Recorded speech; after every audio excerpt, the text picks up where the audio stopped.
সবাইকে স্বাগত জানাচ্ছি প্রবাস দর্পণ নিয়মিত সংলাপে। আপনারা জানেন সারা বিশ্বে কোভিড-19 মহামারীতে আক্রান্ত মৃত্যু সংখ্যা প্রতিদিন বেড়ে চলছে। কোভিড-19 মহামারীতে 18,15,000 মানুষ মারা গেছেন।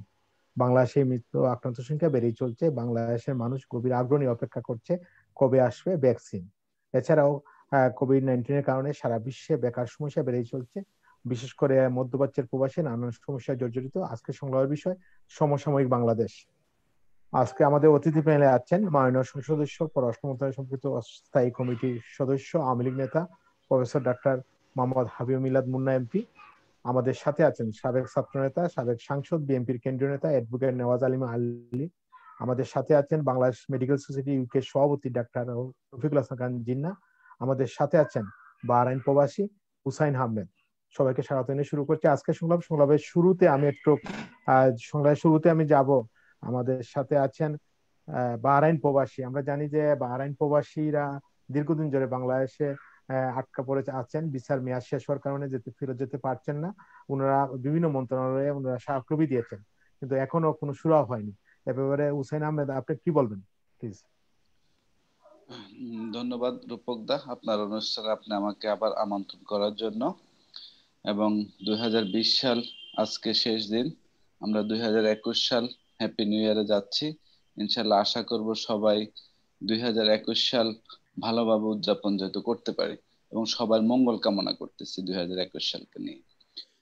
আপনার এই অনুষ্ঠানে আমি আগেও এসেছি, এখনো এসেছি। আজকে আপনি আমাদের বাহরাইন প্রবাসী কিংবা অন্যান্য দেশে যারা প্রবাসী, যারা দেশে এসে আটকা পড়ছে, তাদেরকে যথেষ্ট পরিমাণ আপনার অনুষ্ঠানের মাধ্যমে সহযোগিতা করতেছেন, এবং আমাদের সমস্যাগুলো আপনি মিডিয়ার মাধ্যমে সবার নজর আনার জন্য চেষ্টা করতেছেন। সেজন্য আপনাকে আবার আমাদের 3,000 বাহরাইন প্রবাসী আটকা পড়ার পক্ষ থেকে আমি ধন্যবাদ জানাচ্ছি। আমরা আসলে লাস্ট 1 বছর থেকে বাহরাইন থেকে এসে, বৈধভাবে এসে আমরা সবাই এখন আটকা পড়া আছি। অবৈধভাবে জীবনযাপন করতেছি, অনেক কষ্টের মধ্যে জীবনযাপন করতেছি সবাই সবার ফ্যামিলি নিয়ে। 1-2 মাস যদি কেউ বেকার থাকে তাহলে হয়তো একটা কথা থাকে সংসার চালানো যায় কষ্ট কষ্ট করে, কিন্তু 1 বছর টানা কেউ যদি বসে বসে খায়, যত টাকাই থাকুক সবার টাকা পয়সা কিন্তু শেষ হয়ে যায় হাওলাত করে। না এখন যে কারো থেকে ধার নেব আমরা সেই ব্যবস্থাও নাই, সবাই এখন কম বেশ কষ্টের মধ্যে বাস করতেছে। যাই হোক, আমরা লাস্ট আপনার 27 তারিখে এম্বাসির মাধ্যমে একটা ডাটাবেস আমরা পূরণ করেছি। এম্বাসি আমাদেরকে বলছে আমাদের যারা অবৈধভাবে আটকা পড়েছে সবার একটা লিস্ট দেওয়ার জন্য। এই লিস্টটা আমরা আরো কয়েকবারও দিচ্ছি, আপনার এই পর্যন্ত 4 বার দিচ্ছি। এর আগেও আমরা দিয়েছি এম্বাসিতে, পররাষ্ট্র মন্ত্রণালয় একটা লিংক দিছিল আপনার যারা সব দেশের জন্য, সেটা অনলি বাহরাইনের জন্য না। আমাদের এম্বাসি আমাদেরকে প্রথমে একটা ভিজিট ভিসার মাধ্যমে অ্যাপ্লাই করার জন্য বলছেন, আমরা সেটাও করছিলাম। এরপরে তাদের একটা হোয়াটসঅ্যাপ নাম্বার আমাদেরকে আমাদের তথ্য দেওয়ার জন্য বলছে, সেটাও দিয়েছিলাম। এখন লাস্ট 27 তারিখে আমাদের থেকে তথ্য চাইছে যে কারা কারা কোম্পানি নিতে চাইতেছে, তাদের একটা লিস্ট দেওয়ার জন্য, আমরা সেটাও দিছি। তো কোম্পানি আসলে 1 বছর হয়ে গেছে, এখন অনেকের কোম্পানি কিন্তু বর্তমানে চাচ্ছে না তাদেরকে পুনরায় নিয়ে যাওয়ার জন্য। হয়তো আপনার 50% লোকের কোম্পানি এখন আগ্রহ দেখাচ্ছে না। আপনার সামনে যতদিন থাকেন হয়তো অতদিনে কোম্পানির সাথে ভালো সম্পর্ক, লং একটা গ্যাপ হয়ে গেছে, ডিস্টেন্স। এখন অনেক কোম্পানি নতুন লোক নিয়ে নিচ্ছে, নতুন ভাবে তারা নতুন অন্য অন্য দেশের, আমাদের দেশের যেহেতু বিশ্বে বন্ধ, আমাদের দেশের লোক তো নেওয়ার সুযোগ কম। তো নতুন করে আপনার এখন আমরা তো আর যেতে পারতেছি না। সেই জন্য আমাদের আসলে কবে এটা ঠিক হবে আমরা নিজেরাও আসলে জানি না। 2020 সাল তো শেষ, এখন 21 সালের আশায় আছি আমরা। যদি আমাদেরকে এম্বাসি থেকে আশ্বস্ত করছে যে হয়তো জানুয়ারি কিংবা ফেব্রুয়ারির দিকে একটা ঘোষণা আসবে, যেটা 1 বছর থেকে আমরা শুনে আসতেছি। প্রত্যেকবারে বলে 2 মাস পরে, 1 মাস পরে আমাদের সাথে মিটিং আছে, ওই দেশের পররাষ্ট্র মন্ত্রণালয়ের সাথে, স্বরাষ্ট্র মন্ত্রণালয়ের সাথে মিটিং তারা করে, কিন্তু কোনো আমরা রেজাল্ট সেটার আসলে পাই না এখন পর্যন্ত। আর আপনার এই যে আমরা আপনার বিভিন্ন ভাবে জীবন যাপন করতেছি কষ্ট করে, আপনার আমরা সরকারের থেকে এখন পর্যন্ত কোনো ধরনের সহযোগিতা আমরা এখনো পাই নাই। বুঝছেন, আমরা সরকার আমাদেরকে সহযোগিতা করা তো থাক দূরে কথা, একটু খোঁজ খবর নেয় না। আমরা পররাষ্ট্র মন্ত্রণালয় যে স্মারকলিপি দিছিলাম সেটার এখন আমরা রিপ্লাই পাই নাই, এবং আমরা যোগাযোগ করার চেষ্টা করেছি কিন্তু ওই ধরনের রিপ্লাই আমরা এখনো পাইনি। সেই জন্য আপনার মাধ্যমে আজকে এমপি মহোদয়রা আছেন, তারা যদি আমাদেরকে একটু হেল্প করে সহযোগিতা করে তাহলে হয়তো আমরা ব্যাপারটা ক্লিয়ার হইতে পারবো, আমরা কবে ফিরতে পারবো। আমাদের বেশি কিছু চাওয়ার নাই, আমরা একটাই দাবি এবং আমরা একটাই সরকার থেকে আশা করি যে আমাদেরকে আমাদের কর্মস্থলে ফিরিয়ে দেওয়ার জন্য। আমরা ধন্যবাদ। বাংলাদেশ। জি, হোসেন আহমেদ, ওকে। আপনাকে ধন্যবাদ জানাচ্ছি। আবার আসবো আসলে। আমাদের এমপি মহোদয় আছেন, কারণ পররাষ্ট্র মন্ত্রণালয়ের সম্পর্কিত সংসদীয় স্থায়ী কমিটির সদস্য, এবং আশা করি উনিও এ ব্যাপারটা একটু বলবেন। বিশেষ করে আমরা যেটা আশা করব যে যারা আপনারা যারা যারা দীর্ঘদিন বাহরাইনে ছিলেন, জানি আপনারা আহ, ভালো চাকরি করতেন, অনেকের টাকা পয়সা ব্যাংকে আটকা, মানে টাকা পয়সা রয়ে গেছে, অনেকের ব্যবসা রয়ে গেছে, অনেকের গাড়ি বা অনেক কিছু আছে, কিন্তু আপনারা শুধু ভিসার মেয়াদের কারণে এবং বাংলাদেশের সাথে বাহরাইনের যোগাযোগ মানে ভিসার বন্ধ থাকার কারণে আপনারা যেতে পারছেন না। আমরা আগামীকালকে আমরা প্রবাসীদের নিয়ে প্রোগ্রাম করব, আগামীকালকেও আছে আমাদের প্রোগ্রাম। আমরা প্রতিদিনই চেষ্টা করতে চাই যে আহ, বিশ্বের বিভিন্ন দেশের প্রবাসীরা মানে যে বিভিন্ন জায়গায় কষ্টে আছে সেগুলো আমরা তুলে ধরতে চাই আমাদের অনুষ্ঠানের মাধ্যমে। আমাদের সাথে সংযুক্ত হয়েছেন শাহরি হাসান, আমাদের প্রবাসী ভবন চট্টগ্রাম পুর প্রধান। শাহরির ভাই, একটু সংক্ষিপ্ত হয়ে বলতে হবে কোভিড এর আপডেটটা একটু প্লিজ। জি, ধন্যবাদ রোবকদা। আমি দুঃখিত, আমি যুক্ত হতে একটু দেরি হয়েছে। আমাদের চট্টগ্রামের প্রেস ক্লাবের নির্বাচন ছিল আজকে, সেই কারণে আমি এত সময় আমার ওই কাজে যুক্ত ছিলাম। এই মাত্র আমি যুক্ত হলাম আপনাদের সাথে, আমি দুঃখিত দেরি করার জন্য। আজকে কোভিড-19 সংক্ষিপ্ত পরিসরে আপনাদেরকে আমি জানান দিতে চাই। দিন শেষে যে তথ্যটি আমাদের কাছে সরকারের স্বাস্থ্য অধিদপ্তর থেকে এসেছে, সেই অনুযায়ী নমুনা পরীক্ষা করা হয়েছে কোভিড-19 গত 24 ঘন্টায় 13,254 জনের। এই পর্যন্ত সর্বমোট নমুনা পরীক্ষা করা হয়েছে 32,27,598 জনের। গেল 24 ঘন্টায় কোভিড-19 শনাক্ত হয়েছে কোভিড-19 1,014 জন। এই পর্যন্ত কোভিড-19 রোগে আক্রান্তর সংখ্যা 5,13,510 জন। গত 24 ঘন্টায় কোভিড-19 আক্রান্ত হয়ে মৃত্যুবরণ করেছেন 28 জন। এই পর্যন্ত দুঃখজনক ভাবে কোভিড-19 আক্রান্ত হয়ে মৃত্যুবরণকারীর মোট সংখ্যা 7,559। গেল 24 ঘন্টায় কোভিড-19 আক্রান্ত হওয়ার পর নিষ্কৃতি পেয়েছেন 1,389 জন। এই পর্যন্ত কোভিড-19 আক্রান্ত হওয়ার পর ঘরে বাইরে হাসপাতালে বিভিন্ন ভাবে চিকিৎসা সেবা নিয়ে সুস্থ হয়ে ফিরেছেন 4,57,459 জন। এটি ছিল বাংলাদেশের গত 24 ঘন্টার কোভিডের সর্বশেষ চিত্র। ধন্যবাদ ধন্যবাদ আপনাদের। নওশাদ ভাই। আমি যেতে চাই একটু, আমাদের সাথে আছেন যুক্তরাজ্য মেডিকেল সোসাইটির ইউকে সভাপতি ডাক্তার রফিক হাসান জিন্না ভাই। জিন্না ভাই, আমরা দেখেছি যে গতকালকে আমরা যে অক্সফোর্ড ভ্যাকসিন গতকালকে আপনার এখানকার সরকার আপনার দিয়েছে, এবং আমরা জানি যে 6 লক্ষের উপরে মানুষকে ভ্যাকসিন দেওয়া হয়েছে ইউকে বিভিন্ন। একই সাথে বাংলাদেশের মানুষ অপেক্ষায় আছেন কবে ভ্যাকসিন পাবেন। আমরা জানি আপনি ভ্যাকসিন নিয়ে বা এইসব খোঁজ খবর রাখেন, বিভিন্ন মিডিয়ায় কথা বলেন নিয়মিত। একটু যদি বলেন বাংলাদেশের ভ্যাকসিন পাওয়ার ব্যাপারটা একটু যদি বলেন, কবে পেতে পারে একটু। আমরা কথা শুনতে পাচ্ছি না জিন্না ভাই, সম্ভবত সাউন্ড ডিস্টার্ব হচ্ছে। না, আপনার কথা শোনা যাচ্ছে না। হ্যাঁ, জি এখন জি শুনতে পাচ্ছেন? জি জি আচ্ছা, জি। অনেক ধন্যবাদ রূপক। যারা উপস্থিত হয়েছেন এবং যারা দেখছেন তাদের সবার জন্য 2021 সালের শুরুর জন্য অভিনন্দন জানাচ্ছি, এবং তারা সবাই মঙ্গলে থাকুন, সেই মঙ্গল আশা করছি। আপনাদের শাহরিয়ার কাছ থেকে শুনলেন আপনারা বাংলাদেশের বর্তমান অবস্থা, যুক্তরাজ্যের অবস্থা আরো সংকটজনক যদি সেই অনুপাতে বলা যায়। এখানে অনেক বেশি। গতকাল পর্যন্ত 53,000 প্রায় 52,350 জন লোক টেস্ট পজিটিভ পাওয়া গেছে। এবং আনফর্চুনেটলি আমি একটু চেষ্টা করেছিলাম যে এর মধ্যে কত লোক নতুন স্ট্রেনে আক্রান্ত হয়েছে এবং যে ভ্যারিয়েশনটা এসছে তাতে কতজন হয়েছে। এ পর্যন্ত এখানে হাসপাতালে অ্যাডমিশন আছে 2,62,637 জন লোক। গতকাল হাসপাতালেই ভর্তি হয়েছে 2,430 জন লোক, আর মারা গিয়েছে 851 জন লোক, 951 জন লোক। কাজে এখানকার পরিস্থিতি অত্যন্ত ভয়াবহ এবং সংক্রমণ চলছে। অ্যাট দ্য সেম টাইম ভিসাভিস এখানেও ভ্যাকসিন প্রসেস চলেছে। আপনি অলরেডি বলেছেন 0.6 মিলিয়ন পিপল, অর্থাৎ প্রায় 6 লক্ষ লোক গতকাল পর্যন্ত ভ্যাকসিনেটেড হয়েছে।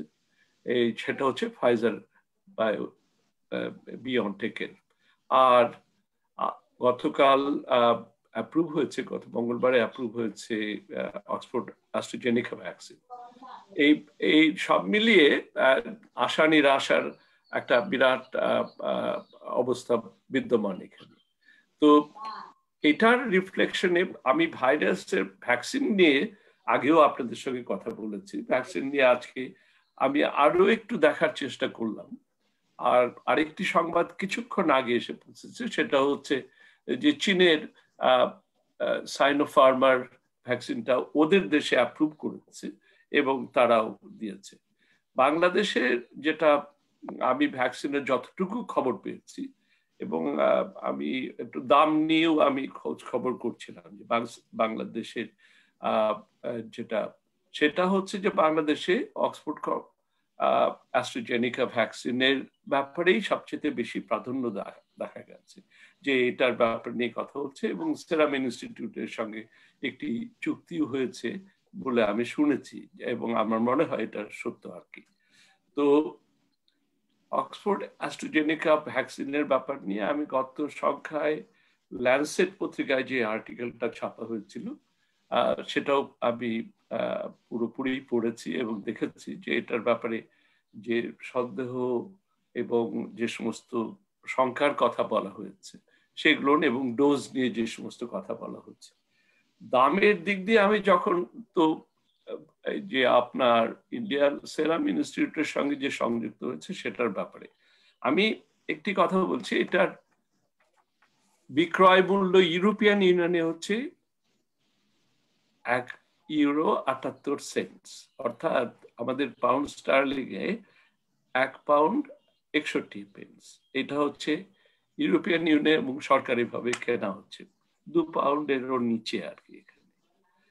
আর at the same time জনসনের যেটা সেটা হচ্ছে প্রায় €6.30, আর ফাইজার বায়ো বিয়নটেকের যেটা সেটার দাম হচ্ছে €12, অর্থাৎ প্রায় 11 পাউন্ডের মতো কাছাকাছি। আর মডার্নারটা আরো বেশি দাম, সেটার দাম হচ্ছে €18।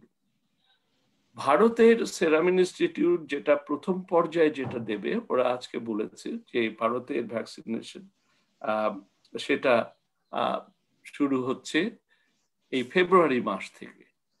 ফেব্রুয়ারি মাসে যেটা দিয়েছে সেটা এই অক্সফোর্ড অ্যাস্ট্রাজেনেকা ভাইরাসই তার যে ভ্যাকসিনটা তারা প্রতি ডোজের জন্য চার্জ করবে প্রথমে 500 ইন্ডিয়ান রুপি। আমি ভিসাভিস চেষ্টা করছিলাম যে বাংলাদেশে এটার দাম কিরকম হবে 1 কোটি লোককে যদি ভাইরাস ভ্যাকসিন দিতে হয়। কোভ্যাক্স এটাকে, যেটা ইউএন স্পন্সার্ড অ্যাস্ট্রাজেনেকা ভাইরাস, এটাকে তারা আরো কমিয়ে নিয়ে আলটিমেটলি 250 থেকে 300 রুপিসের মধ্যে। আমি কেন বলছি এই জিনিসগুলোর দামগুলোর ব্যাপার নিয়ে, যে এটা হচ্ছে একটা দেশের এফোর্ডেবিলিটির উপর নির্ভর করে এবং তাদের যে আপনি জানেন যে এখানে আমরা 1.61 দিয়ে কিনলেও এটা সরকারকে আবার যেখান থেকে ভ্যাকসিন দেওয়া হবে তাদেরও একটা কস্ট আছে। অর্থাৎ যে জিপি সার্জারিতে আপনি যাবেন ভ্যাকসিন নেওয়ার জন্য, তাদের নার্সের কে দিতে হবে, ডাক্তার যে অ্যাডমিনিস্ট্রেট করছে তার ব্যাপারে আছে, এগুলো নিয়ে সেটা প্রায় 12 পাউন্ডের মতো পড়ে যাবে। অর্থাৎ logistically it's a very costly affairs ইউকের জন্য। বাংলাদেশে হেলথ সিস্টেমের মধ্যে যদি এটা দিতে হয়, 1 কোটি লোককে ভাইরাস ভ্যাকসিন যদি দিতে হয়, কত টাকায় কিনতে হবে, থার্ড পার্টির কাছ থেকে কত টাকা এটা প্রয়োগ করতে লাগবে, এই জিনিসগুলো ইম্পর্টেন্ট। তো ভ্যাকসিন দিয়ে এখন সেখানে বলা হচ্ছে 70% লোকের হতে পারে। বাংলাদেশে লজিস্টিক্যালি যেটা দেখা গেছে, আমার মনে হয় যে অক্সফোর্ড অ্যাস্ট্রাজেনেকা ভাইরাস বা এ ধরনের অ্যাডনো ভাইরাস রিলেটেড যেগুলো আছে, যেমন ফার্মার যেটা করেছে। সাইনোফার্মা অলরেডি 1.5 মিলিয়ন ডোজেস ইন্দোনেশিয়াকে দিয়েছে। আমি প্রাইসটা করার চেষ্টা করছিলাম ওখানে, তবে price more or less comparable হবে এখানকার মতো। আমার যেটা মনে হয় ওরা 1.5 মিলিয়ন ডোজ অলরেডি চায়নায় পাঠিয়েছে।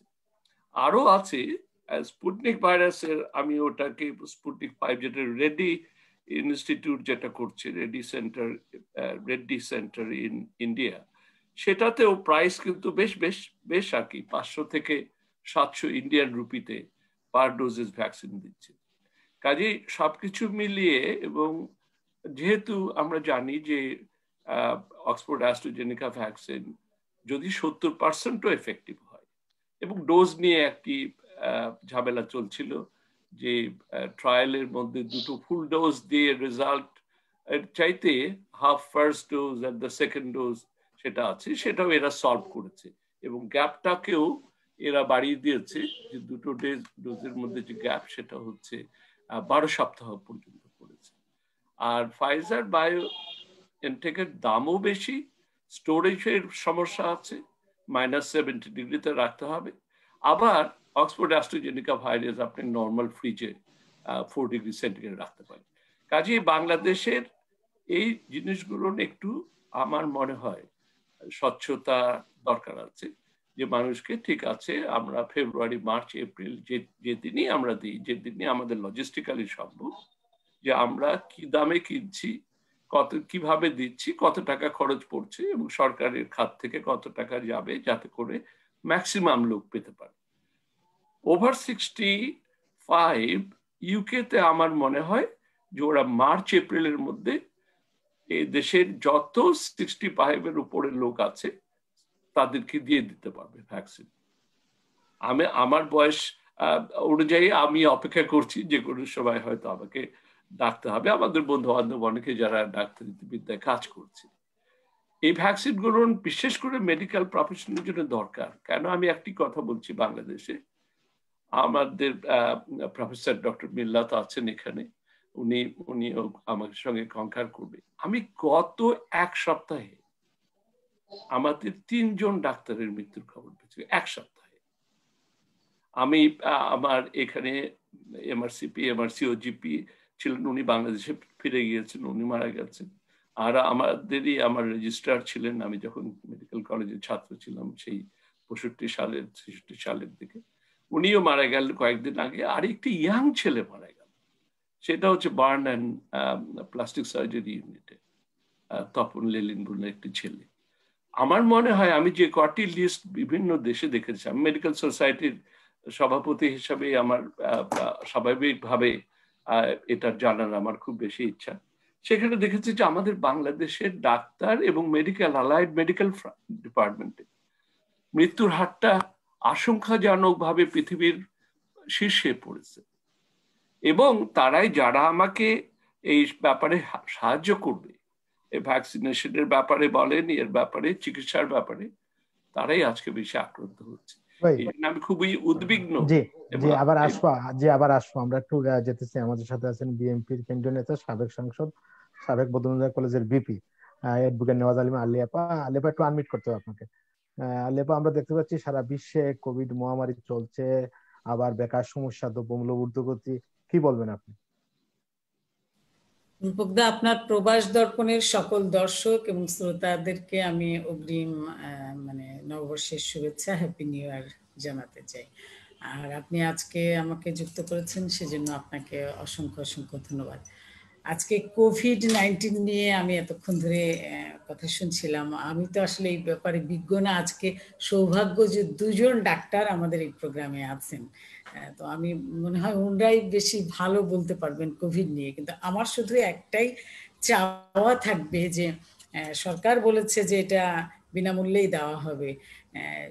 করোনাকালীন শুরু থেকে এ পর্যন্ত আমরা যে দুর্নীতি দেখেছি, একটা অন্যরকম মুখোশ উন্মোচন হয়েছে। যারা এই কোভিডের ত্রাণ চুরি করেছে, যারা অনিয়ম করেছে, সার্টিফিকেট জালিয়াতি করেছে, এবং সবাই কোনো না কোনো ভাবে সরকারি দলের সাথে যুক্ত ছিল।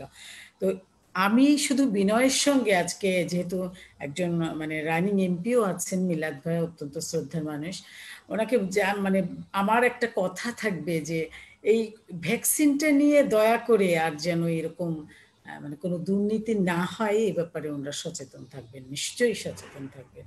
এটাই কথা, কোভিড নিয়ে এটাই কথা। তো আমি আশা করতে চাই যে আমিও যেন মানে আমার ভ্যাকসিনটা যথাসময়ে এবং ঠিক সময়ে পেতে পারি, এবং আমিও এই এই কোভিডের এই যুদ্ধের সঙ্গে সামিল হয়ে যারা মানে বাংলাদেশের নাগরিকদের পাশে দাঁড়াতে চাই, এটাই আমার কথা।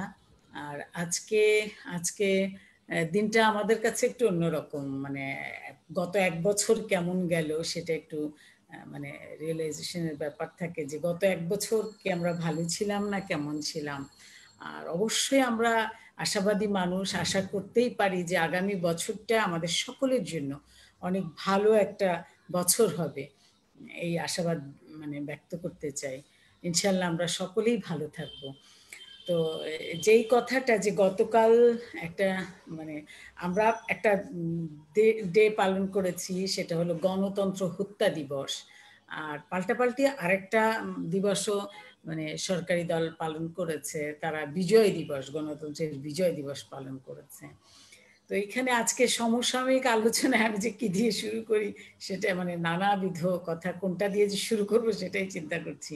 তা আমার খুব দুঃখ লাগছে যে এই যে 2018 যে নির্বাচনটা হয়েছিল, দিনের ভোটটা 29 তারিখ রাতেই হয়েছিল, মানে এরকম একটা গণতন্ত্রহীন অবস্থায় আমরা বসবাস করছি, অথচ আমাদের মানে খুবই লজ্জা লাগে এবং হাসবো না কাঁদবো এটা অনেক সময় চিন্তা করি যে মাননীয় প্রধানমন্ত্রী কালকে এনইসির সভায় মানে বক্তব্য রেখেছেন যে মানে দেশ উন্নয়নের দিকে এগিয়ে যাচ্ছে এবং জনগণের গণতন্ত্র জনগণের কাছে ফিরিয়ে দেওয়া হয়েছে।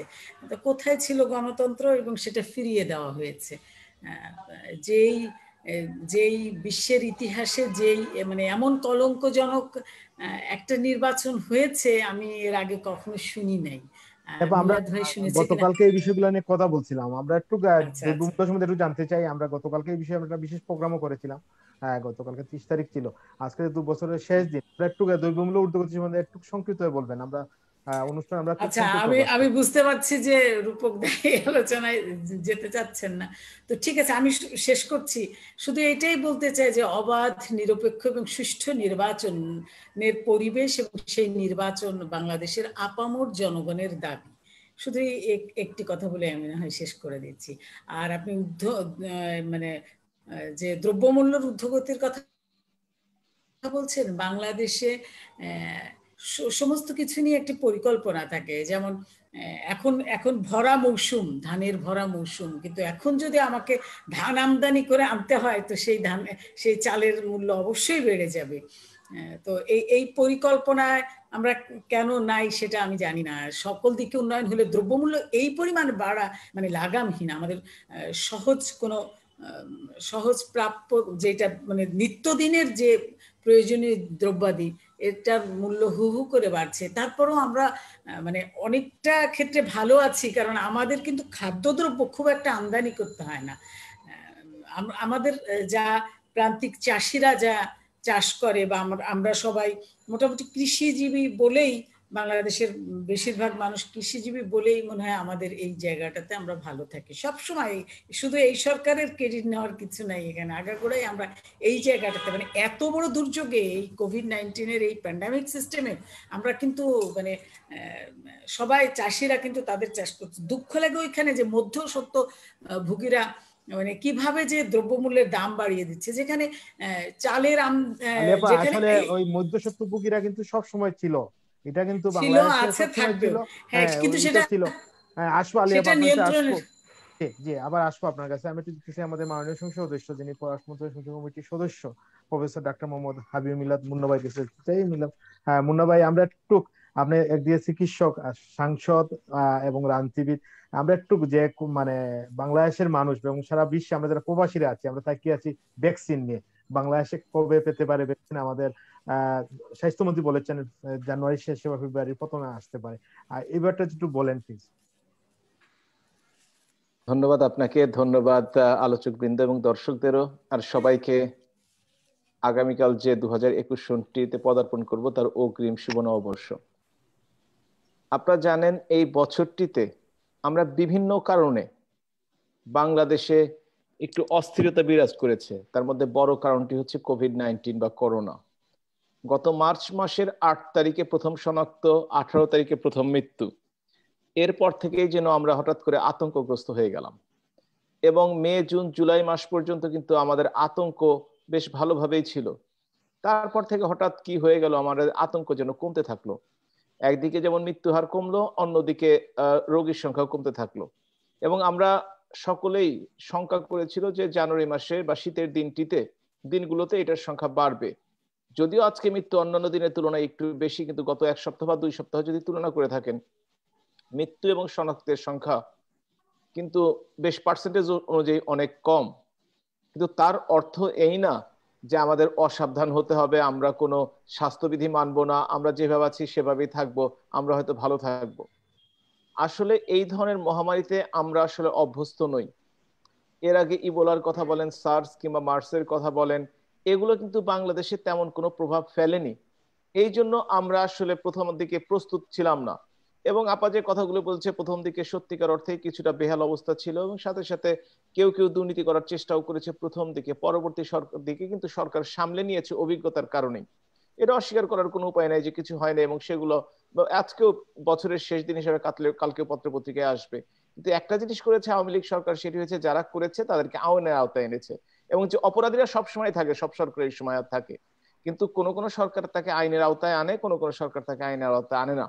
আওয়ামী লীগ হচ্ছে প্রথম দল যারা আইনের আওতায় নিয়ে আসে। ভ্যাকসিন নিয়ে কথা বলছি না, সেই ভ্যাকসিন সম্বন্ধে বলতে পারি। আপনারা ইতিমধ্যে জেনেছেন যে ট্রাইপার্টি একটা এমওইউ সিগনেচার হয়েছে, তার মধ্যে বাংলাদেশের হেলথ মিনিস্ট্রি, বেক্সিমকো এবং সিরাম ইনস্টিটিউট ইন্ডিয়ান। তাতে দেখা যাচ্ছে যে 3 কোটি ভ্যাকসিন বাংলাদেশে আসবে। ইন্ডিয়া যেদিন থেকে ব্যবহার শুরু করবে, বাংলাদেশেও সেদিন থেকে ব্যবহার শুরু হবে। নরেন্দ্র মোদী আমাদের কি বলি প্রধানমন্ত্রী ইন্ডিয়া, তিনি একথাই বলেছেন, এবং এটা বাস্তবতার দিকে এগিয়ে যাচ্ছে। এখন জানুয়ারির শেষে আসবে না ফেব্রুয়ারির প্রথমে আসবে, এ নিয়ে আসলে কিন্তু সত্যিকার অর্থে কঠিন এটা বলা।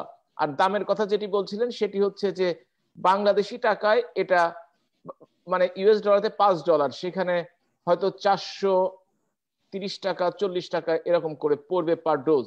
তবে সুখের খবর হচ্ছে যে বাংলাদেশের মানুষকে এর জন্য কোনো পে করতে হবে না, সরকার ইতিমধ্যেই এর জন্য টাকা চার্জ করেছে।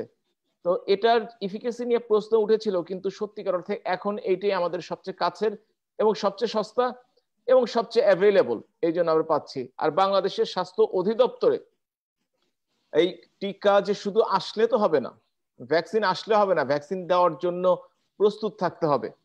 আপনারা জানেন যে প্রাইমারি হেলথ কেয়ারে আমরা কিন্তু বেশ এগিয়ে বাংলাদেশে, টার্সিয়ারি সেকেন্ডারি হেলথ কেয়ারে প্রশ্ন সাপেক্ষ। সেই টিকা দেওয়ার ক্ষেত্রে কিন্তু আমরা সত্যিকার অর্থেই বাংলাদেশ এর ভূমিকা অনেক উজ্জ্বল সারা বিশ্বের কাছেই। এবং গত বছর জাতিসংঘে মাননীয় প্রধানমন্ত্রী ভ্যাকসিন হিরো উপাধি পেয়েছেন মাননীয় প্রধানমন্ত্রী জননেত্রী শেখ হাসিনা এই ভ্যাকসিনের সাফল্যের জন্যই। সেই হিসেবে যে ভ্যাকসিনটি নর্মাল টেম্পারেচার, অর্থাৎ যে টেম্পারেচার রাখার ব্যবস্থা বাংলাদেশে আছে, সেই ব্যবস্থায় প্রত্যন্ত অঞ্চল পর্যন্ত পৌঁছে দেওয়া সম্ভব এবং এটা ভালোভাবে টিকা দেওয়া সম্ভব, এ নিয়ে আমি কোনো দুশ্চিন্তায় নেই। আমার কথাটি হচ্ছে আমরা 17 থেকে 18 কোটি মানুষ যাদের বয়স 18-এর নিচে, তাদের নয় বাদই দিলাম, তাদের বাদ দিয়েও তো আসলে ধরেন 20% বাদ গেলেও সেইখানে 13-14 কোটি থাকে। কিন্তু প্রথমে 3 কোটি আসছে, এবং মাননীয় প্রধানমন্ত্রী ঘোষণা করেছেন যে বাংলাদেশের প্রত্যেকটি মানুষকে ভ্যাকসিন দেওয়া হবে বিনামূল্যে। তো হয়তো সবাই বিনামূল্যে নিবেও না, কেউ কেউ হয়তো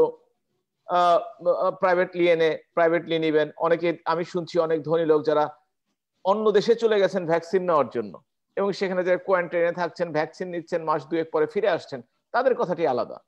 আমি চিন্তা করছি যে, এবং আরেকটি ঘটনা হচ্ছে যে জুন মাসের মধ্যে বলা হয়েছে যে টোটাল 9 কোটি ভ্যাকসিন বাংলাদেশে আসবে, অর্থাৎ 4.5 কোটি মানুষ সুরক্ষিত হবে। অবশ্য 4.5 কোটি মানুষ হবে না, এ কারণেই যে যদি 70 বা 80 ভাগ কাজ করে, তাহলে 20 বা 30 ভাগ মানুষ এটার কার্যকারিতা থাকবে না। তো তারপরে বলি যে যদিও 9 কোটি মানুষ, তারপরে কিন্তু 4-5 কোটি মানুষ রয়ে গেল এর বাইরের আওতায়। এবং আমি যতদূর দেখেছি, কিছুদিন আগে বিশ্ব স্বাস্থ্য সংস্থা বলেছিল সারা পৃথিবী জুড়েই 2021 সনের মধ্যে কিন্তু সমস্ত মানুষকে ভ্যাকসিন দেওয়া সম্ভব নয়, একটা সার্টেন পার্সেন্টেজকে দেওয়া সম্ভব, এবং ধনী দেশগুলোই হয়তোবা বেশি পাবে, আমাদের মতো বা আমাদের চেয়ে গরিব দেশগুলো হয়তোবা একটু কম পাবে।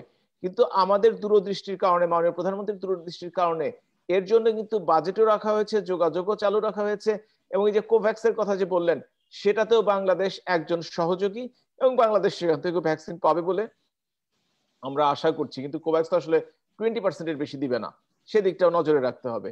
সুতরাং আমরা এখন পর্যন্ত যে প্ল্যানটি করা হয়েছে হয়তোবা অর্ধেকের কিছু কম জনগোষ্ঠী সেটি পাবে, আরো ভ্যাকসিন আসলে হয়তোবা সকলেই কভার করা সম্ভব হবে। তবে একটা কথা মনে রাখতে হবে, আমাদের এই করোনা নিয়ে আমাদেরকে বসবাস করতে হবে আরো বেশ কিছুদিন, যদি কয়েক বছর হয় সেটা কম করে বলেও হতে পারে, এবং এর মধ্যেই অর্থনৈতিক চাকা সচল রাখতে হবে। কারণ হচ্ছে আমাদের দেশের অর্থনীতি এত শক্তিশালী কখনোই ছিল না যে আমরা কানাডার মতো বা অন্যান্য উন্নত দেশের মতো বছরের পর বছর টেনে যাব। তবে আল্লাহর কাছে হাজার শুকর একটি ব্যাপারে, যে করোনার যে প্রকোপ বাংলাদেশে, মৃত্যুর যে হার, সংক্রমণের যে হার, সেটি কিন্তু উন্নত বিশ্বের চেয়ে অনেক ভালো। এটা বিভিন্ন কারণে এটা সম্ভব হয়েছে, তবে আমি মনে করি আল্লাহর রহমত এটা একটা প্রধান কারণ। এবং আমাদের দেশে খেটে খাওয়া মানুষ, এবং সাথে সাথে তারা বিভিন্ন মানে ইনফেকশনের করার কারণে হয়তো বা তাদের প্রভাবটা কম পড়ছে। আমি মনে করি তবু আমরা ভালোই আছি বাংলাদেশে অন্যান্য দেশের তুলনায়। হ্যাঁ, ধন্যবাদ মাননীয় সংসদ সদস্য। আমার একটা প্রশ্ন হচ্ছে, বিশেষ করে যেটা বলেন অর্থনৈতিক চাকা যারা সচল রাখে, তিনটা, বাংলাদেশের কৃষি এবং গার্মেন্টস এবং হচ্ছে প্রবাসীরা, আপনি যদি একটু, যেহেতু পররাষ্ট্রমন্ত্রী কমিটির সদস্য আছেন, আমরা জানি যে মধ্যপ্রাচ্যে প্রায় 1 লক্ষ প্রবাসী বাংলাদেশে আটকা পড়েছেন, এর মধ্যে আপনার বাহরাইনের প্রবাসীরা আছেন। যদি এই ব্যাপারে যদি আপনি, বিশেষ করে আমরা জানি আপনি খুব প্রভাবশালী এবং আপনি খুব দায়িত্বশীল মানুষ, কাজ করেন মানুষের জন্য, বিশেষ করে বাহরাইনের প্রবাসীরা মানে অমানবিক জীবনযাপন করছেন, এই ব্যাপারে যদি একটু, যদি আপনার মন্ত্রণালয় একটু, যদি আপনাদের বিভিন্ন সভা করেন, একটু যদি তাদের জন্য যদি কিছুটা করেন, এবারে একটু বলেন প্লিজ। হোসেন আহমেদ যে কথাগুলো বললো সত্যিকার অর্থে এটি শুধু তার কথা না, এটি হচ্ছে যারা চাকরি হারিয়েছে কিংবা দেশে যায় আটকে গেছে কিংবা পরিবার নিয়ে কষ্টে আছে, এটা সবার কথাটি সে বলেছে, আমি মনোযোগ দিয়ে শুনেছি।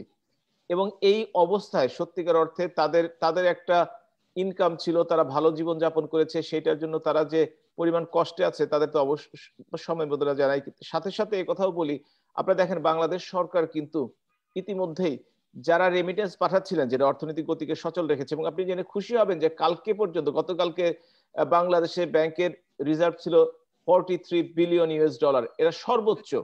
এখন টার্গেট করা হচ্ছে $50 বিলিয়ন। সুতরাং এটা কিন্তু এগিয়ে যাচ্ছে। এগিয়ে যাওয়ার পিছনে কিন্তু এই যে যাদের রক্ত ঘাম করা টাকা, যারা বিদেশে প্রবাসে কর্মরত আছেন, তাদের দিকটি অবশ্যই আছে।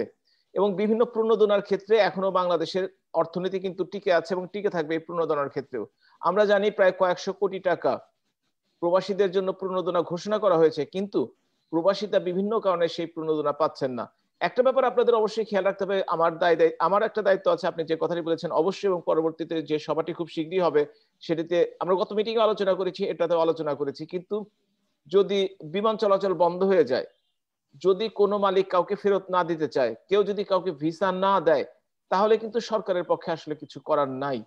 তবে তাদের ব্যাপারে এইটা দেন দরবার তদবির, এটা তো সরকারের কাজ, এটা প্রবাসী কল্যাণ মন্ত্রণালয়ের কাজ, যেমন এটা পররাষ্ট্র মন্ত্রণালয়ের কাজ, এই দুজন মিলে এই কাজটি করতে হবে এবং তারা কাজটি করছে। তবে অন্যান্য সময় আমরা যেমন সুবিধা করতে পারতাম, কোভিডের কারণে আমরা না যত আতঙ্কিত, আমাদের যারা অন্য পক্ষ তারা কিন্তু আমাদের চেয়ে বেশি আতঙ্কিত। কারণ আমরা হয়তো গরিব দেশের মানুষ, গরিব মানুষ, সেই জন্য আমাদের ভয়টি কম, কিন্তু যারা আমাদের কাছে কাউকে নিয়ে যাবে তাদের ভয় কিন্তু অনেক কম। আমি অনেকেই শুনেছি, অনেকে এমনকি বাংলাদেশের 2-4 জনকে জানি গত 3 মাস 4 মাস 5 মাস হলো সিঙ্গাপুরে যে তারা আছে, আসবে না দেশে, এবং তারা বেশ সুন্দরভাবে আছেন। এবং এইভাবেই তার দেশের বাইরে যারা, বিশেষ করে জর্ডান, বাহরাইনের কথা বললেন, সৌদি আরব, আসলে আমাদের প্রায় 1.5 কোটির মতো মানুষ দেশের বাইরে আছে। সকলেই কিন্তু, এই যে ইংল্যান্ডে আমার রফিকুল হাসান ভাই আছেন, তিনি জানেন যে রেস্টুরেন্ট বিজনেস হচ্ছে এইটার প্রাণ শক্তি বাঙালিরা যেখানে কাজ করে। 12,000-এর বেশি রেস্টুরেন্ট আছে। আমি ছিলাম 17 বছর ইংল্যান্ড আয়ারল্যান্ডে, আমি দেখেছি সেই রেস্টুরেন্ট যদি সঠিকভাবে না চলে, যদি রেস্টুরেন্টে রাত 9টার মধ্যে 10টার মধ্যে বন্ধ করে দেওয়া হয়, তাহলে তাদের বিজনেস কিন্তু চলে না, এবং সেখানে যে হাজার হাজার মানুষ কাজ করছে তারাও কিন্তু কর্মসংস্থান নিয়ে বিপদে পড়ে যায়। তাই মনে করি ব্যাপারটি আজকে, বিশেষ করে বাহরাইনের যে 3,000 লোকের কথা বললেন, আমরা ব্যাপারটি খুব মনোযোগ দিয়ে দেখবো এবং পরবর্তীতে এ ব্যাপারে আপনাদের আপডেট করব, কারণ এটা সিদ্ধান্ত নেওয়ার ক্ষমতা আমার নেই, তবে সিদ্ধান্ত প্রভাবিত করার ক্ষমতা এটা আমার আছে। ধন্যবাদ ধন্যবাদ বাংলাদেশ সদস্য। আমরা খুব সংক্ষিপ্ত করে যাবো। আমি আমাদের প্রবাস দর্পণ চট্টগ্রাম পূর্ব শাহরি হাসানের কাছে। শাহরির ভাই, আমরা দেখছি অনেক দর্শক অনেক প্রশ্ন রেখেছেন এবং আপনার মতামত সংক্ষিপ্ত হয় প্লিজ। জি ধন্যবাদ রূপকদা, আমি সংক্ষেপে বলতে চেষ্টা করি। নববর্ষের শুভেচ্ছা জানাই সবাইকে, প্রথমে একটু অগ্রিম জানিয়ে দিলাম। আমি প্রত্যেকের আলোচনা শুনলাম, আমি পুনরাবৃত্তি না করি। হোসেন আহমেদ বলেছেন ডাক্তার রফিকুল হাসান জিন্না ইংল্যান্ড থেকে, নেওয়াজ হালিমা আর্লি আমাদের সম্মানিত আলোচক, এবং প্রফেসর ডাক্তার মোহাম্মদ হাবিব মিল্লাত মাননীয় সদস্য কথা বলেছেন। আমি পিন পয়েন্ট একটা দুটো নিয়ে কথা বলি। প্রথমত বলি, আপনার কোভিড-19 নিয়ে আজকে আলোচনা হয়েছে। সেই প্রেক্ষাপটে আমাদের গণমাধ্যমে যেভাবে চিন্তা ভাবনা করে বা আমরা যা দেখতে পাচ্ছি, সেই প্রেক্ষাপটে আমরা এটা বুঝতে চেষ্টা করি যে ভ্যাকসিন নিয়ে আসাটার থেকে বড় কথা ভ্যাকসিন সংরক্ষণের কথা। এখন সরকারি পর্যায় থেকে যতভাবে বলা হোক যে তারা যথেষ্ট ভূমিকা নিচ্ছেন এবং যথাযথ পদক্ষেপগুলো গ্রহণ করছেন, আমরা এটা আশা করতে চাই যে কথাগুলো এখন আমাদের মাননীয় মন্ত্রী বা মাননীয় সংসদ সদস্য কিংবা নীতি নির্ধারক বলছেন, ভ্যাকসিন আসা, সরবরাহ এবং নিরাপদে জনগণের কাছে পৌঁছানো, সংরক্ষণ প্রতিটা পর্যায়ে যদি কথার সঙ্গে ঠিক পরবর্তী সময়টার মিল থাকে, তাহলে আমরা বুঝবো সরকার কাজের কাজ করেছেন। আর যদি পরবর্তী ক্ষেত্রে কোনো ধরনের বিপত্তি ঘটে, সেটি শুধু বিপত্তি হবে না, সেটি জনসাধারণের জন্য অকাল মৃত্যুর বিশাল বড় একটা কারণ হয়ে দাঁড়াবে। এই ক্ষেত্রে নীতি নির্ধারক মহল এবং সরকারের যারা আমাদেরকে আশ্বস্ত করছেন, তাদেরকে শুধুমাত্র আশ্বস্ত করার জন্য নয়, যথাযথ অবস্থাটা ঠিকভাবে তৈরি হয়েছে এই জায়গাটাতে যেন সরকার নিশ্চিত করতে পারে, সেটাই আশা করবো। কথাটি বলেছেন মাননীয় সংসদ সদস্য, খুব সুন্দরভাবে বিষয় উপস্থাপন করেছেন, কিন্তু আমি একটু তার দৃষ্টি আকর্ষণ করে এভাবে কথাটি বলতে চাই যে শুধু কোভিড-19 কারণে যে আপনার লেবানন কিংবা বাহরাইনের প্রবাসীরা শুধু দুর্দশায় আছেন তা নয়। এই কোভিড-19 বাইরে বিশেষ করে বাহরাইন এবং লেবানন দুটো দেশের কথা আমি আলাদাভাবে উল্লেখ করছি। সেখানে শুধু কোভিড-19 নয়, কোভিড-19 বাইরে আরো কিছু বড় বড় কারণ রয়ে গেছে, যে কারণগুলোর কারণে প্রবাসে অবস্থানরত বাংলাদেশিরা প্রতিদিন আত্মহত্যা করছে, ডাস্টবিন থেকে খাবার খুঁজে খাচ্ছে এবং তারা মরণাপন্ন অবস্থার মধ্যে, সেখানে শত শত বাংলাদেশের লাশ হিমঘরে পড়ে আছে, সেখানে অর্থ নেই, ঔষধ নেই, টাকা নেই, উপবাস থাকছে মানুষ। বাহরাইনের যে অবস্থাটা সেটি হচ্ছে, বাহরাইনে বিশ্বের বিভিন্ন দেশ থেকে তারা কাজ করে, অন্যান্য দেশের যারা জনসাধারণ তাদেরকে বাহরাইনে অলরেডি প্রবেশ করেছে, সে দেশ সরকার সেই অনুমতি দিয়েছে, শুধুমাত্র বাংলাদেশের বেলায় সেই জায়গাটায় একটু বিলম্বিত কিংবা বিষয়টা হচ্ছে না। এই দুটো বিষয়ের সুনির্দিষ্ট কারণগুলো যদি আমাদের সংসদ সদস্য, মাননীয় সংসদ সদস্য এবং মন্ত্রণালয় অনুধাবন করতে পারেন, তাহলে তাদের এই সমস্যার সমাধান হবে বলে দ্রুত বিশ্বাস করি। ধন্যবাদ সবাইকে। হ্যাঁ, ধন্যবাদ শাহরির ভাই। আমি একটু যাবো, আমরা খুব সংক্ষিপ্ত এই পর্যায়ে, আমরা 1 ঘন্টা ভিতরে প্রোগ্রাম শেষ করবো। আমি যাবো একটু হোসেন আহমেদ, আপনার কি পরামর্শ রয়েছে? সরকার কি করলে মনে করেন আপনাদের এই ব্যাপারটা সমস্যা সমাধান হতে পারে? খুব সংক্ষিপ্ত বলতে হবে প্লিজ। ধন্যবাদ। মাননীয় সংসদ, উনি হয়তো বলতে চাইছেন যে বাহরাইন সরকার কিংবা আমাদের কোম্পানি আমাদেরকে নিতে চাচ্ছে না কিংবা ঢোকার সুযোগ করে দিচ্ছে না। আসলে বিষয়টা এরকম না। বিষয়টা হচ্ছে যে আমাদের বাংলাদেশের লোকেরাই শুধু ঢুকতে পারতেছে না, এবং অন্যান্য দেশের লোকেরা কিন্তু আমাদের কোম্পানিতে কিংবা সবাই কোম্পানিতে, সব দেশের ফ্লাইটে এবং কম বেশ চালু আছে, সবাই যাচ্ছে। আর আমাদের কোম্পানি নিতে চাচ্ছে না, এখন হয়তো অনেকের কোম্পানি নিতে চাচ্ছে না, এমন না যে সবার কোম্পানি সবাইকে নিতে চাচ্ছে না। 1 বছর থেকে অপেক্ষা করতে করতে যদি কোনো একটা স্টাফের জন্য যদি আপনার কোম্পানি ওয়েট করে, কোম্পানি এত ছোট হয়ে যায় না যে একটা লোকের জন্য বাংলাদেশ থেকে বা অন্য দেশের থেকে তার জন্য 1 বছর ওয়েট করার পরে তার জায়গাটা খালি রাখবে, এরকম কিন্তু না। আপনার জায়গা আপনার হয়তো 1 সপ্তাহ, 10 দিন, 15 দিন আপনার খালি রাখবেন একটা লোকের জন্য। 1 বছর থেকে আপনি আপনার ওই জায়গাটা খালি রাখবেন না। সমস্যাটা কি? বিষয়টা আসলে পররাষ্ট্র মন্ত্রণালয়ের ব্যাপার। উনি সমস্যাটা বলে 1 বছর কেন খালি রাখতে হবে বা কেন 1 বছর দিতে পারেনি, এটা জানলে একটু সুবিধা হয়। আসলে আমরা তো এখন করোনার কারণে আমরা যেতে পারতেছি না। কারণটা কি? জি, আমরা যেতে পারছি না। এখন আমাদের পররাষ্ট্র মন্ত্রণালয় থেকে আমাদের এমবাসিতে আমাদের ভিসা বন্ধ, যেটা আমাদের ভিসার এক্সপায়ার ডেট হয়ে গেছে, আমাদের ভিসা শেষ। না, এটা পররাষ্ট্র মন্ত্রণালয় ভিসা দিবে না। পররাষ্ট্র মন্ত্রণালয় বাহরাইন পররাষ্ট্র মন্ত্রণালয়ের সাথে আলাপ করবে, যাদের ভিসা শেষ হয়ে গেছে তাদেরকে কিভাবে পুনরায় ব্যবস্থা করা যায়, নেওয়া যায়, পাঠানো যায়। আমরা তো আসলে নতুন ভিসা চাচ্ছি না। আমরা যারা 3000 প্রবাসী, তারা সবাই বৈধভাবে বাহরাইন থেকে বাংলাদেশে আমরা আসছি। এখন করোনার কারণে আমরা ফ্লাইট বন্ধ হওয়ার কারণে আমরা যেতে পারি না। হঠাৎ বন্ধ করে দিচ্ছে না, যে যারা দেশে আপনার হলে হয়তো আমরা একটা ব্যবস্থা নিতে পারতাম, কিন্তু হঠাৎ করে আমরা শুনলাম যে আমাদের ফ্লাইট বন্ধ, আমরা যেতে পারছি না। এবং সেটা 15 দিন ছিল, 15 দিন থেকে 1 মাস, এবার বাড়াইতে বাড়াইতে 3-4 মাস বাড়ানো হয়েছে। ফ্লাইট বন্ধ, ফ্লাইট চালু করে নাই, সেই কারণে আমরা আসলে যেতে পারিনি। এখন কোম্পানিতে সাথে আমরা যোগাযোগ করলে কোম্পানি বলে কিছু করার নাই, তোমাদের দেশের সরকারটা আলাপ করো, তোমাদের দেশে রাষ্ট্র মন্ত্রণালয়ের সাথে যোগ করে ভিসার ব্যাপারে চালু করতে পারে, তাহলে আমরা তোমাদের ধন্যবাদ নিয়ে হোসেন আসতে আহমেদ, পারি। আপনাকে এখন ধন্যবাদ। আমরা তো আসলে ধন্যবাদ হোসেন আহমেদ, ধন্যবাদ আপনাকে। আমি একটু বলতে চাই, জি আমি 1 মিনিটে শেষ করতেছি। আমি আমার কোম্পানির সাথে লাস্ট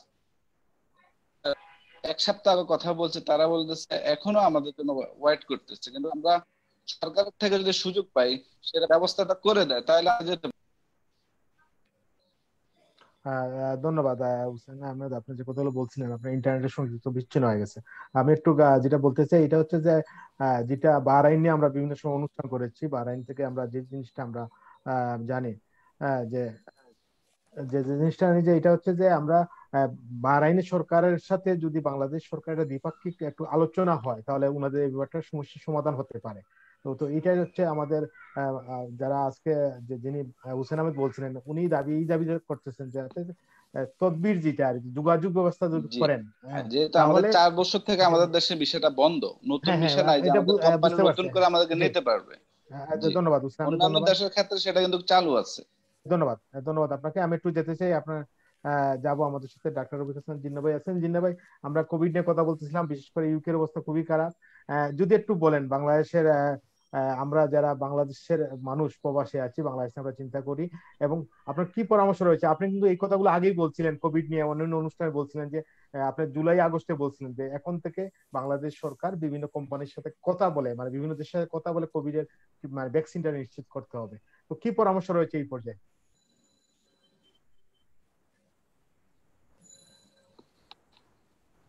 একটু আনমিউট করতে হবে, জি জিনেভা, একটু কাইন্ডলি আনমিউট করতে হবে, একটু সংক্ষিপ্ত করতে হবে প্লিজ।